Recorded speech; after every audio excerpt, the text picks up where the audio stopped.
Eu nasci e praticamente eu cresci em Santana. O Paulinho era muito simpático, era uma criança muito viva, muito inteligente. Foi uma infância muito na companhia dos meus irmãos, muito na companhia da minha mãe e durante um bom tempo na companhia do meu pai também.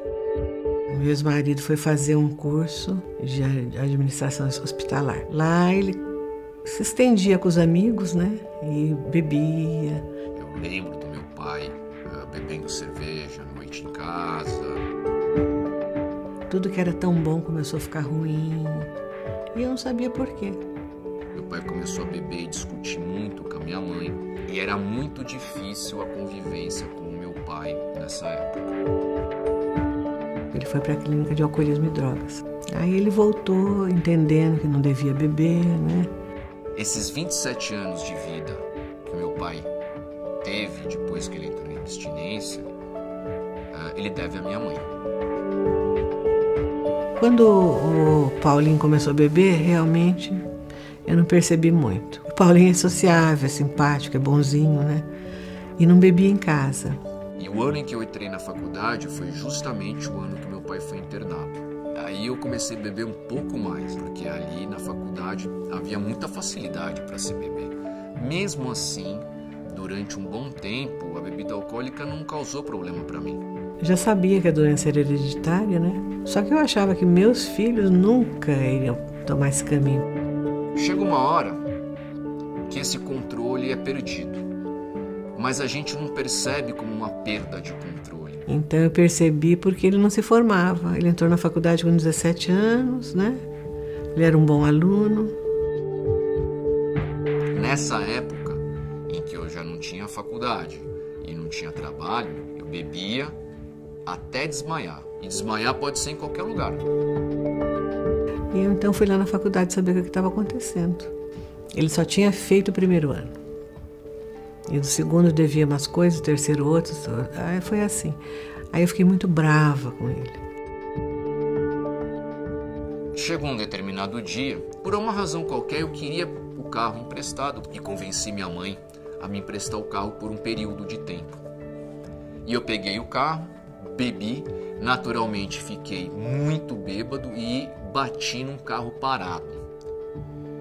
E esse carro parado foi para cima de uma calçada e não matou ninguém porque não tinha ninguém nessa calçada. Ele ficou 2 dias sem sair do quarto.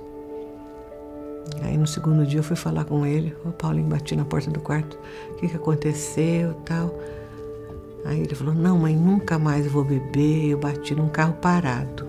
Meus pais juntos vieram conversar comigo. Meus pais juntos foram muito claros em me dar uma escolha. Ou eu ia me tratar, cuidar da minha doença, e nessa situação eles iriam me apoiar, ou eu iria para qualquer lugar, mas eu nunca mais ia voltar para a casa deles. Nesse momento, medo, por conta do tamanho da encrenca em que a gente se vê. Mas foi bom, foi esse medo que me salvou. Aí ele voltou direitinho para a faculdade, aí eu ia todo mês saber das notas dele lá. Eu me formei, fiquei advogado júnior, depois fui advogado pleno, depois fui advogado sênior, depois fui sócio minoritário e depois virei o sócio principal do escritório. Tenho 2 filhos, o Arthur, que tem 5 anos, e o Caio, que tem 4. Eu os levava até a escola pela manhã, deixava eles no colo da professora e ficava vendo um monte de outras crianças pequenininhas que nem eles. Eu sei, porque eu estudei esse assunto, que 10% da população é dependente químico. Então eu olhava ali e via aquela monte de bebezinhos e pensava assim, 10% está condenado. E isso me deu uma sensação muito ruim, que eu precisava fazer alguma coisa.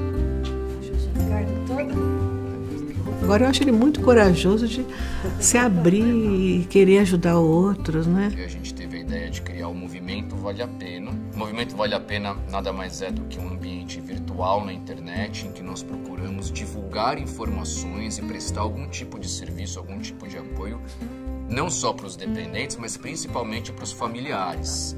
Eu acho que é uma coisa muito nobre da parte dele. E ele está se expondo e ele ainda é um alcoólatra dentro do A jovem. Então ele pode servir de modelo para outros jovens. Porque ele, quando ele entrou, ele não tinha muito em quem se espelhar. A principal característica que eu trago até hoje da minha mãe naquela época, que foi tão difícil para todos nós, é a coragem. Coragem e a persistência.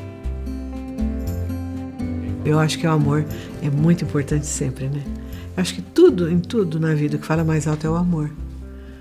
Então você fala, bom, às vezes está difícil, mas a pessoa precisa, a pessoa quer, não é?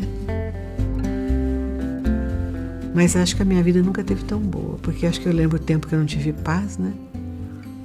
O tempo que eu tive um problema tão grande. Hoje eu vejo os filhos encaminhados, ver todos bem. Eu acho que está cada vez melhor.